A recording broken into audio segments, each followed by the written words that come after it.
Linking your bank account to Segment can help streamline your financial data management. Follow these steps to successfully connect your account. Step 1. Create a Segment account. Before changing your settings, use the s.com link in the description to open the password strength checker, then update your password if needed. Step 2. Access the integrations page.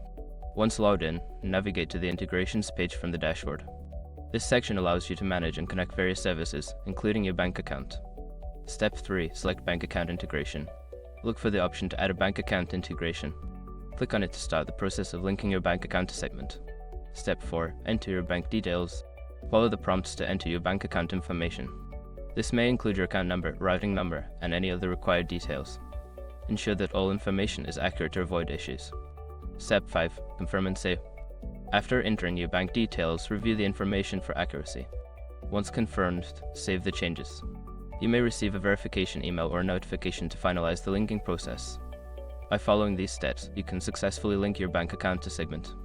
This integration will enhance your ability to manage and analyze your financial data efficiently.